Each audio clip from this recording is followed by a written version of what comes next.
রক্তদানের মধ্য দিয়ে 7 দিন ব্যাপী এবার এনএসএস শিবিরের আয়োজন করা হয়। এনএসএস শিবির এমন একটি শিবির যেখানে বিদ্যালয়ে থাকাকালীন ছাত্রছাত্রীদের সামাজিক কর্তব্য সম্পর্কে অবগত করানো হয়। তবে গন্ডাছড়া পিএম শ্রী কবিগুরু দ্বাদশ শ্রেণী বিদ্যালয়ে স্থানীয় এনএসএস ইউনিটের উদ্যোগে রক্তদান শিবিরের আয়োজন করা হয়েছে 7 দিন ব্যাপী। এই শিবিরে প্রায় 25 জন স্বেচ্ছায় রক্তদান করেন। রক্তদান শিবিরের অংশগ্রহণকারী ছাত্রছাত্রীদের মধ্যে সমাজসেবায় প্রতি উৎসাহ লক্ষ্য করা যায়। অনুষ্ঠানে উপস্থিত ব্যক্তিরা তাদের বক্তব্যে এনএসএস এর গুরুত্ব তুলে ধরেন। তারা বলেন, এনএসএস এর মাধ্যমে ছাত্রছাত্রীদের মধ্যে সমাজসেবা, মানবিকতা এবং দায়িত্ববোধের মানসিকতা গড়ে ওঠে, যা তাদের ভবিষ্যৎ জীবনে গুরুত্বপূর্ণ ভূমিকা পালন করবে।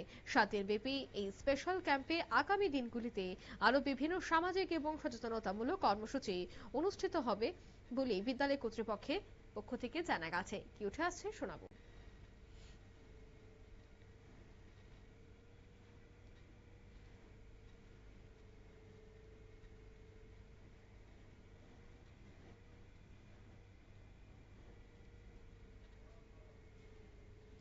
রক্তদানের মধ্য দিয়ে কিন্তু 7 দিন ব্যাপী এই শিবিরটি করা হচ্ছে।